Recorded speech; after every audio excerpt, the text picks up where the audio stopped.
Bab 8, Kemenangan Snape. Harry tak bisa menggerakkan satu otot pun. Dia tergeletak di bawah jubah gaibnya, merasakan darah dari hidungnya mengalir, panas dan basah, di atas wajahnya, mendengarkan suara-suara dan langkah-langkah kaki di koridor. Dia langsung berpikir pasti akan ada orang yang mengecek kompartemen-kompartemen sebelum kereta berangkat lagi. Namun dia segera patah semangat menyadari bahwa, sekalipun ada yang melongok ke dalam kompartemen, orang itu tak akan melihat maupun mendengarnya. Harapan satu-satunya hanyalah ada orang yang akan masuk dan menginjaknya. Belum pernah Harry membenci Malfoy sebesar saat itu, ketika dia tergeletak seperti kura-kura yang terbalik tak berdaya, darah menetes amis ke dalam mulutnya yang terbuka. Sungguh konyol membuat dirinya berada dalam situasi semacam ini, dan sekarang sisa langkah-langkah terakhir sudah semakin menjauh, semua orang sudah berjalan di sepanjang peron yang gelap di luar. Harry bisa mendengar seretan koper dan celoteh anak-anak. Ron dan Hermione akan menyangka dia sudah turun dari kereta tanpa menunggu mereka. Saat mereka tiba di Hogwarts dan duduk di tempat mereka di aula besar, mencari-cari di sepanjang meja Gryffindor beberapa kali dan akhirnya menyadari bahwa dia tidak ada, Harry tak diragukan lagi. Sudah setengah perjalanan menuju London. Dia berusaha membuat suara, bahkan cuma dengkur, namun tak berhasil. Kemudian dia ingat bahwa beberapa penyihir, seperti Dumbledore, bisa melakukan mantra tanpa bicara. Maka dia berusaha memanggil tongkat sihirnya yang telah terlempar dari tangannya, dengan mengucapkan Accio tongkat. Berulang-ulang dalam benaknya, namun tak terjadi apa-apa. Rasanya dia bisa mendengar gemerisik pepohonan yang mengelilingi danau, dan bunyi uhu burung hantu di kejauhan, namun tak ada tanda-tanda sedang diadakan pencarian. Atau bahkan, dia merasa agak hina mengharapkan ini. Suara-suara panik mempertanyakan kemana perginya Harry Potter. Perasaan tak berdaya menjalarinya ketika dia membayangkan konvoi kereta yang ditarik oleh Thestral bergerak menuju sekolah dan gelak tawa yang terdengar dari kereta yang dinaiki Malfoy. Di dalam kereta itu tentu Malfoy akan menceritakan serangannya terhadap Harry kepada teman-teman Slytherin-nya. Kereta menyentak, menyebabkan Harry berguling dan berbaring di sisi tubuhnya. Sekarang dia memandang bagian bawah tempat duduk yang berdebu alih-alih langit-langit. Hogwarts Express sudah akan berangkat lagi dan tak seorang pun tahu dia masih di atasnya. Kemudian dia merasa jubah gaibnya melayang dari atas tubuhnya dan suara di atasnya berkata, "Hai, Harry." Ada kilatan cahaya merah dan tubuh Harry bebas dari kebekuan. Dia bisa mendorong dirinya ke posisi duduk yang lebih bermartabat, buru-buru mengusap darah dari wajahnya yang lebam dengan punggung tangannya, dan mengangkat wajah memandang Tonks, yang memegangi jubah gaib yang baru ditariknya. "Kita sebaiknya turun, cepat-cepat," kata Tonks, ketika jendela-jendela kereta mulai suram terkena asap dan kereta mulai bergerak meninggalkan stasiun. "Ayo, kita lompat." Harry bergegas mengikutinya ke koridor. Tonks membuka pintu kereta dan melompat ke peron, yang rasanya meluncur di bawah mereka sementara kereta semakin cepat. Harry mengikutinya, terhuyung sedikit ketika mendarat, kemudian menegakkan diri, dan masih sempat melihat kereta uap yang merah berkilat itu meluncur, membelok di sudut, dan menghilang dari pandangan. Angin malam yang dingin terasa nyaman bagi hidungnya yang berdenyut. Tonks mengamatinya. Harry merasa marah dan malu ditemukan dalam posisi yang begitu konyol. Tanpa bicara, Tonks mengulurkan jubah gaibnya. "Siapa yang melakukannya?" "Draco Malfoy," kata Harry getir. "Terima kasih atas, ya." "Kembali," kata Tonks, tanpa tersenyum. Yang bisa terlihat Harry dalam gelap, Tonks masih berambut sama kusam dan wajahnya sama merananya seperti ketika Harry bertemu dengannya di The Burrow. "Aku bisa membetulkan hidungmu kalau kau berdiri diam." Harry tidak begitu suka ide ini. Dia bermaksud mendatangi Madame Pomfrey, matron rumah sakit, yang mantra penyembuhnya sedikit lebih dia percayai, namun rasanya tidak sopan mengatakan ini, maka dia berdiri diam dan memejamkan mata. "Episke," kata Tonks. Hidung Harry terasa sangat panas, kemudian sangat dingin. Harry mengangkat tangannya dan meraba hidungnya dengan hati-hati sekali. "Kelihatannya sudah betul, terima kasih banyak. Sebaiknya kau pakai lagi jubahmu, dan kita bisa berjalan ke sekolah," kata Tonks, masih tanpa senyum. Sementara Harry mengerudungkan jubahnya ke tubuhnya, Tonks melambaikan tongkat sihirnya. Sesosok makhluk besar berkaki 4 muncul dari tongkat itu dan melesat ke dalam kegelapan. "Apakah itu Patronus?" tanya Harry, yang pernah melihat Dumbledore mengirim pesan dengan cara seperti itu. "Ya, aku mengirim kabar ke sekolah bahwa aku sudah menemukanmu," kalau tidak mereka akan cemas. Ayo, lebih baik kita jangan membuang-buang waktu. Mereka beranjak ke jalan yang menuju sekolah. Bagaimana kau menemukanku? Kuperhatikan kau tidak turun dari kereta dan aku tahu kau membawa jubahmu. Kupikir kau mungkin bersembunyi karena alasan tertentu. Ketika kulihat gorden kompartemen itu tertutup, kupikir sebaiknya aku mengeceknya.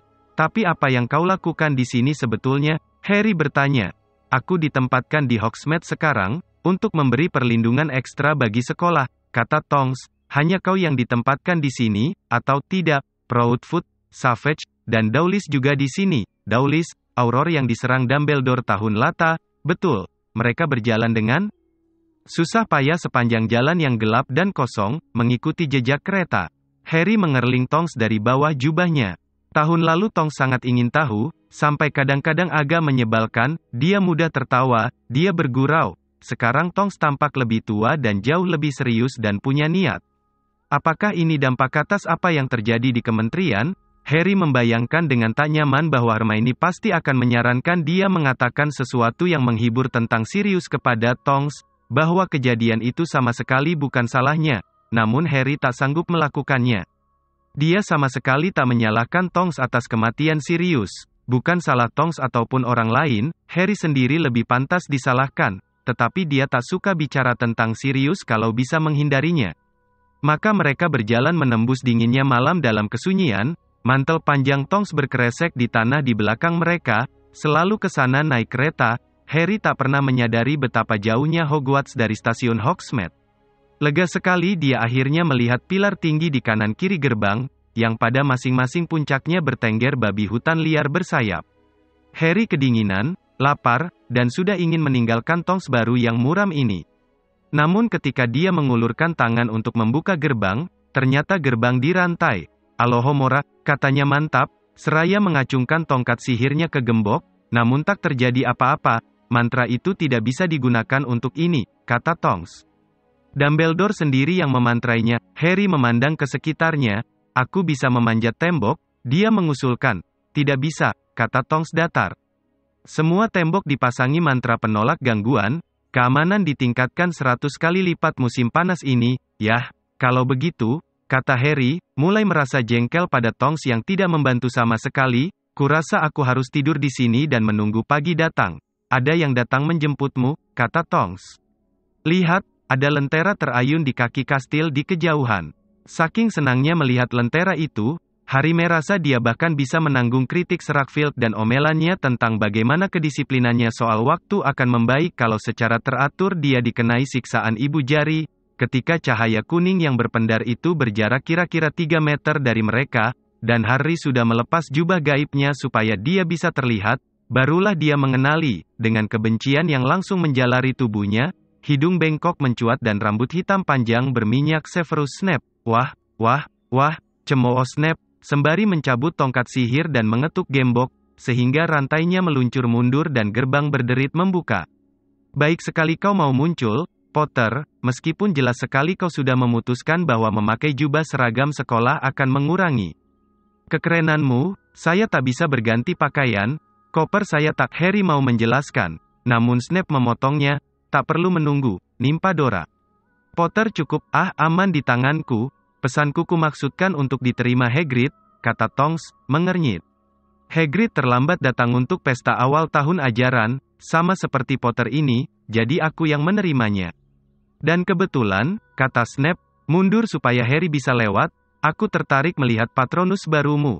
Snape menutup gerbang dengan dentang keras di depan hidung Tonks dan mengetuk rantainya dengan tongkat sihirnya lagi, sehingga rantai itu meluncur, kembali ke tempatnya semula. Menurutku Patronus lamamu lebih bagus, kata Snape, kebencian dalam suaranya kentara sekali. Yang baru ini kelihatannya lemah. Selagi Snape berbalik mengayunkan lenteranya, Harry melihat, sekilas, kekagetan dan kemarahan di wajah Tonks. Kemudian dia hilang di telan kegelapan. Selamat malam, Harry menoleh dan berteriak, ketika dia memulai perjalanannya menuju kastil dengan Snape. Terima kasih atas segalanya, sampai ketemu lagi, Harry. Snape tidak bicara selama kira-kira 1 menit. Harry merasa seakan tubuhnya memancarkan gelombang kebencian yang sangat kuat sehingga tidak masuk akal rasanya Snape tidak merasakannya membakar tubuhnya. Harry sudah membenci Snape sejak pertemuan pertama mereka. Namun Snape telah membuat dirinya untuk selamanya tak mungkin dimaafkan Harry karena sikapnya terhadap Sirius. Apapun yang dikatakan Dumbledore, Harry punya banyak waktu untuk merenungkannya selama musim panas, dan dia menyimpulkan bahwa sindiran-sindiran Snape kepada Sirius tentang Sirius yang tetap aman bersembunyi sementara anggota Orde Phoenix yang lain memerangi Voldemort, barangkali menjadi pemicu utama Sirius bergegas ke kementerian pada malam dia meninggal itu.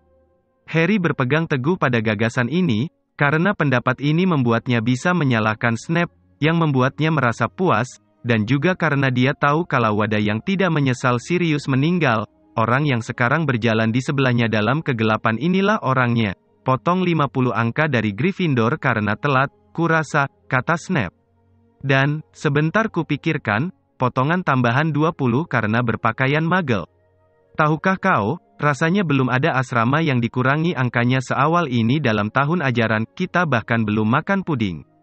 Kau memecahkan rekor, Potter. Kemarahan dan kebencian yang bergolak di dalam diri Harry berkobar hebat, namun bagi Harry lebih baik dia tidak bisa bergerak terkirim ke London daripada memberitahu Snape kenapa dia terlambat. Kurasa kau mau muncul secara hebat, ya? Snape melanjutkan. Dan tanpa adanya mobil terbang, kau memutuskan muncul di aula besar ketika acara makan sudah setengah jalan bisa menghasilkan efek dramatis. Masih saja. Harry diam, kendati rasanya dadanya sudah hampir meledak. Dia tahu Snape menjemputnya untuk ini, untuk mendapatkan waktu beberapa menit ketika dia bisa memaki dan menyiksa Harry tanpa ada yang mendengarkan. Mereka akhirnya tiba di undakan kastil dan ketika pintu depan yang besar dan terbuat dari kayu ek mengayun membuka ke aula depan yang luas berlantai batu, serbuan celoteh dan tawa dan denting piring dan gelas menyambut mereka dari pintu-pintu yang terbuka menuju ke aula besar. Harry membatin, apakah dia bisa diam-diam memakai jubah gaibnya lagi? Sehingga bisa tiba di tempat duduknya di meja panjang Gryffindor, yang sayangnya terletak paling jauh dari aula depan, tanpa dilihat orang. Seakan bisa membaca pikiran Harry, Snape berkata, dilarang pakai jubah. Masuk saja berjalan biasa supaya semua orang bisa melihatmu, kan itu yang kau inginkan? Aku yakin, Harry langsung berputar dan berjalan memasuki pintu yang terbuka, apa saja asal bisa kabur dari Snape. Aula besar, dengan 4 meja panjang asrama dan meja guru di ujung ruangan, seperti biasa didekorasi dengan lilin-lilin menyala yang membuat piring-piring di bawahnya berkilau gemerlap. Namun semuanya hanya seperti bayangan cahaya yang kabur bagi Harry, yang berjalan cepat sekali sehingga dia sudah melewati meja Hufflepuff sebelum anak-anak mulai memandangnya, dan ketika mereka berdiri agar bisa melihatnya lebih jelas, Harry sudah melihat Ron dan Hermione, bergegas melewati bangku-bangku menuju mereka dan menyelinap duduk di antara mereka. Dari mana kau astaga, kau apakan mukamu, kata Ron, terbelalak menatapnya bersama anak-anak lain yang ada di dekatnya. Kenapa memangnya, kata Harry, menyambar sendok dan menyipitkan mata mengawasi bayangannya yang terdistorsi. Kau berlumuran darah, kata Hermione. Sini, Hermione mengangkat tongkat sihirnya, berkata, tergeo, dan menyedot darah kering di wajah Harry.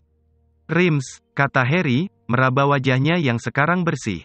Bagaimana kelihatannya hidungku? Normal, kata Hermione cemas. Kenapa tidak, Harry? Apa yang terjadi? Kami dari tadi ngeri. Nanti saja ku beritahu kalian, kata Harry pendek. Dia sadar sekali bahwa Ginny, Neville, Dean, dan Seamus mendengarkan, bahkan niksi kepala nyaris putus, hantu Gryffindor, telah melayang di atas bangku-bangku untuk mencuri dengar. Tapi, tidak sekarang, Hermione, kata Harry, dengan suara memperingatkan. Dia sangat berharap mereka semua mengasumsikan dia terlibat sesuatu yang heroik. Lebih baik kalau melibatkan beberapa pelahap maut dan dementor. Tentu saja Malfoy akan menyebarkan cerita ini seluas mungkin, tetapi selalu ada kemungkinan cerita itu tidak sampai ke banyak telinga Gryffindor. Melewati Ron, dia menjangkau 2 kaki ayam dan segenggam kentang goreng, namun sebelum dia berhasil mengambilnya, makanan itu lenyap, digantikan oleh puding dan kue-kue.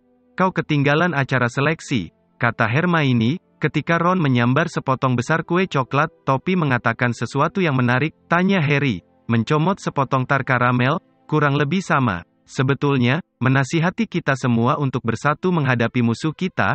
Kau tahu, Dumbledore menyebut-nyebut Voldemort, belum. Tapi dia selalu menyampaikan pidato seriusnya setelah acara makan, kan? Tak lama lagi sekarang. Snape bilang Hagrid terlambat datang ke pesta. Kau sudah bertemu Snape? bagaimana bisa, kata Ron di sela-sela kegiatannya menyuap kue? Kebetulan saja bertemu, kata Harry menghindar. Hagrid cuma terlambat beberapa menit, kata Hermione. Lihat, dia melambai kepadamu, Harry. Harry mendongak memandang meja guru dan nyengir kepada Hagrid, yang memang sedang melambai kepadanya. Hagrid tak pernah berhasil bersikap berwibawa seperti Profesor McGonagall, kepala asrama Gryffindor, yang puncak kepalanya mencapai pertengahan antara siku dan bahu Hagrid. Profesor McGonagall duduk di sebelah Hagrid dan tampak tidak menyetujui sambutan antusias ini. Harry heran melihat guru ramalan, Profesor Trelawney, duduk di sisi lain Hagrid. Profesor Trelawney jarang sekali meninggalkan kamar menaranya dan Harry belum pernah melihatnya dalam pesta awal tahun ajaran. Penampilannya sama eksentriknya seperti biasanya, dengan manik-manik berkelap-kelip dan syal-syal panjang, matanya diperbesar ke ukuran luar biasa oleh kacamatanya. Harry yang selama ini menganggap omongan Profesor Trelawney omong kosong belaka, menjadi sok pada akhir tahun ajaran lalu karena ternyata Profesor Trelawney lah yang membuat ramalan yang menyebabkan Lord Voldemort membunuh orang tua Harry dan menyerang Harry sendiri. Mengetahui hal ini membuat Harry semakin segan bergaul dengan Profesor Trelawney, namun untungnya tahun ini dia tidak akan ikut pelajaran ramalan lagi. Mata Profesor Trelawney yang besar seperti lampu mercusuar berputar ke arah Harry. Harry buru-buru menoleh memandang meja Slytherin. Draco Malfoy sedang memeragakan tulang hidung yang patah, disambut gelak tawa dan tepuk tangan. Harry menunduk memandang kue karamelnya, dibakar kemarahan lagi. Dia rela memberikan apa saja asal bisa berkelahi dengan Malfoy 1 lawan 1.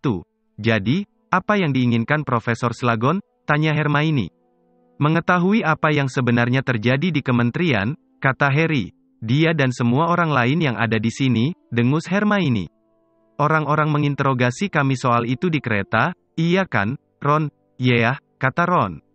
Semua ingin tahu apakah kau benar-benar sang terpilih. Ada banyak pembicaraan soal topik itu bahkan di antara para hantu. Selanik si kepala nyaris putus, mencondongkan kepalanya yang nyaris terlepas ke arah Harry, sehingga kepala itu bergoyang mengerikan pada rimpel di sekeliling lehernya. Aku dianggap ahli Potter, semua hantu tahu kita bersahabat. Tapi aku sudah memberitahu komunitas hantu aku tidak akan menggerecokimu mencari informasi. Harry Potter tahu dia bisa mempercayaiku sepenuhnya, begitu kataku kepada mereka. Lebih baik aku mati daripada mengkhianati kepercayaannya. Yee, itu masa-masa saja bohong. Kau kan sudah mati, ledek Ron. Sekali lagi kau menunjukkan kepekaanmu ibarat kapak tumpul, kata Nick si kepala nyaris putus dengan nada terhina. Dan dia naik ke udara dan melayang kembali ke ujung meja Gryffindor, tepat ketika Dumbledore bangkit dari kursinya di meja guru. Celoteh dan tawa di sekeliling meja-meja hampir serentak menghilang. Selamat menikmati malam yang indah ini, katanya, tersenyum lebar, lengannya terentang lebar, seolah memeluk seluruh ruangan. Tangannya kenapa? Celetuk Hermione kaget. Hermione bukan satu-satunya yang memperhatikan tangan kanan Dumbledore tampak menghitam dan mati seperti pada malam dia datang menjemput Harry dari rumah keluarga Dursley. Bisik-bisik melanda seluruh ruangan. Dumbledore, menginterpretasinya dengan tepat, hanya tersenyum dan menggoyang lengan bajunya yang berwarna ungu dan keemasan untuk menutupi lukanya. Tak ada yang perlu dicemaskan, katanya ringan. Nah, kepada murid-murid baru, selamat datang. Kepada murid-murid lama, selamat datang kembali. 1 tahun penuh pendidikan sihir menanti kalian. Tangannya sudah seperti itu waktu aku bertemu dengannya musim panas lalu, Harry berbisik kepada Hermione. Kupikir dia sekarang sudah menyembuhkannya, atau Madame Pomfrey yang menyembuhkannya. Kelihatannya tangannya mati, kata Hermione, wajahnya seperti orang mual. Tapi ada luka-luka yang tak bisa disembuhkan, kutukan-kutukan lama. Dan ada juga racun yang tak ada penangkalnya. Dot dan Mr. Field, penjaga sekolah, memintaku untuk menyampaikan, ada larangan bagi barang lelucon apapun yang dibeli di toko yang bernama Sihir Sakti Weasley. Mereka yang berminat bermain untuk tim Quidditch asramanya, silakan mendaftar pada kepala asrama masing-masing seperti biasanya. Kami juga mencari komentator Quidditch baru, para peminat juga silakan mendaftar ke kepala asrama kalian. Kami gembira menyambut anggota baru dalam staf guru tahun ini. Profesor Slughorn berdiri, kepalanya yang botak berkilat dalam cahaya lilin, perut besarnya yang tertutup rompi membentuk bayangan di meja di bawahnya, adalah rekan kerja lamaku yang telah setuju mengajar ramuan lagi. Ramuan, kata itu bergaung di seluruh ruangan ketika anak-anak bertanya-tanya sendiri apakah yang mereka dengar benar. Ramuan, kata Ron dan Hermione berbarengan, menoleh memandang Harry. Tapi, kau bilang, Profesor Snape, sementara itu, kata Dumbledore, mengeraskan suaranya sehingga mengatasi dengung gumam, akan mengambil alih posisi guru pertahanan terhadap ilmu hitam. Tidak, kata Harry, keras sekali sehingga banyak kepala menoleh ke arahnya. Harry tidak peduli, dia memandang meja guru, berang. Bagaimana mungkin Snape diberi tugas mengajar pertahanan terhadap ilmu hitam setelah selama ini ditolak? Bukankah sudah diketahui secara luas selama bertahun-tahun bahwa Dumbledore tidak mempercayainya untuk mengajar mata pelajaran ini? Tapi, Harry, kau bilang Slughorn akan mengajar pertahanan terhadap ilmu hitam, kata Hermione. Kusangka begitu, kata Harry, memeras otak untuk mengingat kapan Dumbledore memberitahukan ini kepadanya. Tetapi sekarang jika dipikir-pikir lagi, dia tak bisa mengingat Dumbledore pernah memberitahunya mata pelajaran apa yang akan diajarkan Slughorn. Snape, yang duduk di sebelah kanan Dumbledore, tidak berdiri mendengar namanya disebut. Dia hanya mengangkat tangan sekadarnya untuk menanggapi aplaus dari meja Slytherin, namun Harry bisa melihat ekspresi kemenangan di wajah yang amat dibencinya. Yah, ada satu hal bagus, katanya liar. Snape akan pergi akhir tahun ajaran ini. Apa maksudmu? Tanya Ron. Jabatan itu terkutuk. Tak ada yang bertahan lebih dari setahun. Quirrell malah mati. Aku pribadi mengharapkan ada kematian lagi. Harry, seru Hermione, sok dan mencela. Dia mungkin cuma balik mengajar ramuan pada akhir tahun ajaran, kata Ron masuk akal. Si Slughorn itu mungkin tak mau mengajar jangka panjang. Moody tak mau, Dumbledore berdeham. Bukan hanya Harry, Ron, dan Hermione yang bicara, seluruh haula langsung berdengung dengan pembicaraan mendengar kabar bahwa Snape akhirnya berhasil mendapatkan jabatan yang telah lama didambakannya. Tampak tak menyadari sensasi berita yang baru saja disampaikannya, Dumbledore tidak berkata apa-apa lagi soal penunjukan guru, melainkan menunggu beberapa detik untuk memastikan suasana sudah hening total sebelum dia melanjutkan. Nah, seperti semua anak di aula ini tahu, Lord Voldemort dan para pengikutnya sekali lagi bebas dan semakin kuat. Keheningan rasanya menjadi tegang dan genting ketika Dumbledore bicara. Harry mengerling Malfoy. Malfoy tidak sedang memandang Dumbledore, melainkan membuat garpunya melayang di udara dengan tongkat sihirnya, seolah menurutnya kata-kata kepala sekolah tak layak mendapat perhatiannya. Aku tak dapat menekankan dengan cukup kuat betapa bahayanya situasi saat ini, dan kita semua di Hogwarts harus berusaha sekuat kita untuk memastikan kita aman. Kubu pertahanan sihir kastil ini telah diperkuat selama musim panas, kita dilindungi dengan cara-cara baru yang lebih kuat, tetapi kita masih berjaga dengan amat hati-hati supaya jangan sampai terjadi kecerobohan dari pihak murid atau anggota staf guru. Maka aku menganjurkan agar kalian mematuhi peraturan keamanan yang diberlakukan guru-guru kalian, betapapun menjengkelkannya itu bagi kalian, terutama peraturan yang melarang kalian di luar tempat tidur selewat jam yang ditentukan. Aku memohon dengan sangat, seandainya kalian melihat sesuatu yang aneh atau mencurigakan di dalam ataupun di luar kastil, segeralah laporkan pada anggota staf guru. Aku berharap, dalam bersikap, kalian selalu mempertimbangkan keselamatan kalian sendiri dan juga keselamatan yang lain. Mata biru Dumbledore menyapu murid-muridnya sebelum dia tersenyum sekali lagi. Tetapi sekarang, tempat tidur kalian sudah menunggu, sehangat dan senyaman yang kalian harapkan, dan aku tahu prioritas utama kalian adalah beristirahat supaya siap menerima pelajaran esok pagi. Karena itu, mari kita saling mengucapkan selamat tidur. Pipip dengan bunyi derit yang memekakkan telinga seperti biasa, bangku-bangku didorong ke belakang dan beratus-ratus anak mulai meninggalkan aula besar, menuju ke asrama. Harry, yang sama sekali tak ingin pergi bersamaan dengan anak-anak yang terpesona memandangnya, ataupun berada cukup dekat Malfoy untuk memberinya kesempatan menceritakan kembali kisah penginjakan hidung, sengaja berlama-lama, berpura-pura mengikat kembali tali sepatunya, membiarkan sebagian besar anak-anak Gryffindor mendahuluinya. Hermione sudah melesat lebih dulu untuk melaksanakan tugasnya sebagai prefek, menuntun anak-anak kelas 1, namun Ron tinggal bersama Harry.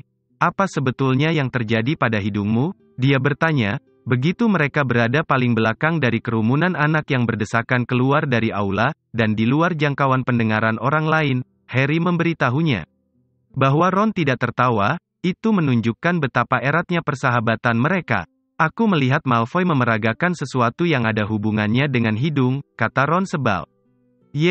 Biar saja, kata Harry getir. Dengar apa yang dia katakan sebelum dia tahu aku di sana. Harry mengharapkan Ron terkejut mendengar sesumbar Malfoy. Harry menganggap Ron sangat keras kepala, karena ternyata dia tidak terkesan. Sudahlah, Harry, dia kan cuma mau sok aksi di depan Parkinson. Tugas macam apa yang akan diberikan kau tahu siapa kepadanya? Bagaimana kau bisa tahu Voldemort tidak memerlukan orang di Hogwarts? Ini bukan untuk pertama kali, jangan sebut-sebut nama itu lagi. Harry, kata suara mencela di belakang mereka. Harry menoleh dan melihat Hagrid menggelengkan kepala. Dumbledore menggunakan nama itu, kata Harry keras kepala. Begitulah Dumbledore, kan? Kata Hagrid misterius. Jadi, kenapa kau terlambat? Harry, aku khawatir. Terhalang di kereta, kata Harry. Kenapa kau terlambat? Aku sama Grawop, kata Hagrid. Riang, lupa waktu. Dia punya rumah baru di gunung sekarang, Dumbledore yang atur, gua besar yang nyaman. Dia jauh lebih bahagia daripada waktu di hutan. Kami ngobrol seru, sungguh, kata Harry, berusaha tidak memandang mata Ron. Terakhir kalinya dia bertemu adik Hagrid lain ayah, raksasa galak dengan bakat mencabut pepohonan sampai ke akar-akarnya. Kosa katanya hanya terdiri atas 5 kata, 2 di antaranya tak bisa diucapkannya dengan benar. Oh dia sudah betul-betul maju, kata Hagrid bangga. Kalian akan heran, aku sedang pertimbangkan mau latih dia jadi asistenku. Ron mendengus keras, namun berhasil menyamarkannya menjadi bersin hebat. Mereka sekarang berdiri di sebelah pintu depan dari kayu ek, sampai ketemu kalian besok pagi, pelajaran pertama abis makan siang. Datanglah lebih awal supaya kau bisa menyapa Bak, maksudku Witherwings, mengangkat tangan dengan ceria sebagai lambaian perpisahan. Hagrid keluar dari pintu depan masuk ke dalam kegelapan. Harry dan Ron saling pandang. Harry bisa melihat bahwa Ron sedang merasa tertohok, sama seperti dirinya. Kau tidak mengambil pemeliharaan satwa gaib, kan? Ron menggeleng. Dan kau juga tidak, kan? Harry juga menggeleng. Dan Hermione, kata Ron, dia juga tidak, kan? Harry menggeleng lagi. Apa yang akan dikatakan Hagrid saat dia menyadari 3 murid favoritnya tidak mengambil mata pelajarannya? Harry tak ingin memikirkannya. Akhir bab.